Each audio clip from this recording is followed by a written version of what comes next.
Hello friends, welcome to my new video. आज के video में पता करेंगे to prove that under root two is a irrational. तो ये वो काफ़ी आसान है और काफ़ी इजी है। तो चलिए करते हैं। सबसे पहले आपको लेट मान लेना है।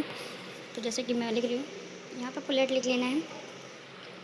फिर यहाँ पे लेट लिखना है, उसके बाद लिखना है under root two is a irrational number. आपको इतना काम कर लेना है। फिर उसके बाद आपको करना क्या है, let two under root is, फिर आपको यहाँ पे ना पी अपॉन क्यू लिखना होगा। ओके, जैसे rational number P upon Q में होता है, तो उसी वजह से हम पी अपॉन क्यू लिखेंगे। तो p upon q whereas आप लिख सकते हो। उसके बाद whereas p upon q under root two लिख से equals to whereas p and Q both are coprime. तो आपको इतना लिख लेना है। उसके बाद आपको क्या करना है, जैसे अभी को प्राइम लिख लो, उसके बाद आपको सॉल्व करना है। फिर यहाँ पे आपको and q is not equals to zero. ठीक, ये वाला साइन लगाने के बाद आपको यहाँ पे under root two equals to p upon q. फिर यहाँ पे आपको साइड बोथ साइड लिखना। देखिए एस बी एस का मतलब होता है साइड बोथ साइड, जो कि मैंने लिखा हुआ है। ठीक, फिर आपको दोनों की तरह साइड बोथ साइड कर देना है। स्क्वायर बोथ साइड करने के बाद आपको दोनों की साइड स्क्वायर बोथ साइड कर देना है। फिर उसके बाद अंडर रूट जो टू है वो तो टू के स्क्वायर से चला जाएगा। फिर यहाँ पे आपको पी स्क्वायर और क्यू स्क्वायर अपॉन में आ जाएगा। ठीक, आपको क्या करना है, पी क्यू को इधर भेज देना है और पी स्क्वायर की बदले आ जाएगा। ठीक है, लेकिन आना तो चाहिए था, लेकिन मैंने लेफ्ट हैंड साइड लिखा हुआ, तो कोई दिक्कत वाली बात नहीं है। तो मैंने left hand side p square equals to two q square जैसे फर्स्ट इक्वेशन। नाउ नाउ लिखना है। फिर आपको लिखना है now p square is also divisible by two. ठीक, आपको इतना काम कर लेना। उसके बाद आपको लिखना है फिर P so P is also divisible by to. जब पी स्क्वायर कर सकता है डिविजिबल, तो पी तो ऑलवेज कर लेगा। तो हमें ये सिंपल लैंग्वेज आपको लिख देनी है। ठीक, फिर उसके बाद आपको करना क्या है, अगर आपको थोड़ी ब्लीडिंग प्रॉब्लम है, थोड़ा माफ़ करिएगा, आपको क्या करना है, पी करना है। फिर उसके बाद आपको लिखना होगा पी के स्क्वायर, पी को पी रहने दीजिए। फिर आप यहाँ पे सेकंड इक्वेशन बनाएंगे। तो आपको पी लिखना है और टू क्यू, क्यू लिख दिया, क्यू लिखना है आपको। उसके बाद पी स्क्वायर लिखना है और यहाँ पे two m two q square लिखना है। ठीक है, फोर स्क्वायर लिख सकते हो आप। फिर उसके बाद आपको क्या करना है, यहाँ पे पी स्क्वायर की जो वैल्यू वो पुट अप कर दो। जैसे यहाँ पे लिखा हुआ है टू क्यू स्क्वायर, तो मैं यहाँ पे टू क्यू स्क्वायर लिख रही हूँ। सॉरी, मुझसे गलती हो गई, यहाँ एम लिखना था। ठीक है, तो मैं एम लिख दिया। उसके बाद यहाँ पे टू क्यू स्क्वायर लिखना है। उसके बाद पी की जगह टू की वैल्यू और फोर एम तो टू हो जाएगा, q square equal to two m square हो जाएगा। फिर यहाँ पे वैल्यू लिख देंगे, now q square is also divisible by two. आपको इतनी इक्वेशन लिखनी है। इसके बाद आपको जो ऊपर वाला सेम है वो वही नीचे लिख देना, बस यहाँ पे क्यू लिखना है पी की जगह। ठीक, फिर Q is also divisible by two, आपको इतना लिख देना है। ठीक, फिर आपको यहाँ पे ये आपके दो इक्वेशन बन जाएंगे। फिर आपको यहाँ पे एक जो एसोसिएशन है काफ़ी इजी है।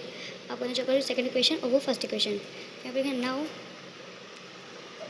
नाउ लिखना है। फिर now P and Q both are coprime. Coprime भी लिख सकते हो, कुछ डिविजिबल लिखते हैं। अगर आपको बढ़ानी हो तो को प्राइम लिख देना, वैसे डिविजिबल सही रहता है। तो now P and Q both are divisible by two, so P and Q both, सो आपको लिख देना है सो देयर हैव। ठीक है, देयर हैव लिखना है यहाँ पे। So there have common multiple of two. यहाँ पे हमें क्या मिला, सिर्फ कॉमन मल्टीपल हमें टू मिला है। तो हमने सिर्फ कॉमन मल्टीपल क्या लिखा हुआ, टू लिखा हुआ है। ठीक, कॉमन मल्टीपल टू लिखना। फिर उसके बाद करना देयर हैव, बट देयर है इज़ नो कॉमन फैक्टर, हमें कोई नहीं मिला। ठीक है, कोई कॉमन फैक्टर नहीं मिला, तो इस वजह से हम क्या लेंगे, फिर आपको यहाँ पे बना के लिख देना, but there is no common factor x but this one, so our expression is wrong. क्योंकि भाई जब हमें इसको और कुछ मिला नहीं, एक के अलावा एक्सपर्ट के अलावा कुछ मिला नहीं, तो हम यहाँ पे so our expression is wrong बताएंगे। ठीक, फिर यहाँ पे हम लिखेंगे under root two is a irrational. और आप आगे बढ़ाना चाहो तो आगे बढ़ा सकते, फिर लिख सकते हो कि इट इज़ अ इरेशनल। तो इससे थोड़ा एग्जामिनर खुश हो जाता है। ठीक है, तो जैसे लिख दिया हैंस प्रूफ। ठीक है, देखिए यहाँ पे मैंने बहुत इजी वे में, बड़े थोड़ा लॉन्ग है लेकिन इजी है। आपको मतलब कॉन्सेप्ट क्लियर करो ना अपना। ठीक है, अब जैसे यहाँ पे let under root two is a rational माना, फिर उसके बाद मैंने अंडर रूट टू करके इसको पी एंड पी लिखा और फिर उसके बाद क्यूब लिखा। अब यहाँ पे आप अपनी मर्जी से पी अपॉन क्यूब लिखो, जिससे कि एग्जामिनर खुश हो जाए। तो let under root two p upon q both are coprime. फिर अंडर रूट टू लिखना, आपको बड़ा ईजी कॉन्सेप्ट बताया। Under root two equals to p upon q. फिर साइड स्क्वायर बोथ साइड करना, आपको स्क्वायर बोथ साइड करोगे जैसे ही, तो उसे अंडर रूट से टू का स्क्वायर अंडर रूट काट दिया, फिर पी स्क्वायर और क्यू स्क्वायर आ जाएगा। फिर पी स्क्वायर को आपको क्या करना है, टू क्यू स्क्वायर। नाउ फिर P square is also divisible bye, और पी तो ऑलवेज होगा जब पी स्क्वायर है। फिर P equals to 2m square लिख देना आपको, ये क्यू की जगह पर सब नीचे स्क्वायर मत डालना, ठीक है। फिर क्यू, फिर पी क्यू स्क्वायर लिखना, और 4m स्क्वायर करोगे तो 4m स्क्वायर हो जाएगा, ठीक। फिर पी स्क्वायर की जो वैल्यू यहाँ निकाली थी 2 क्यू स्क्वायर, वही यहाँ पुटअप कर देना।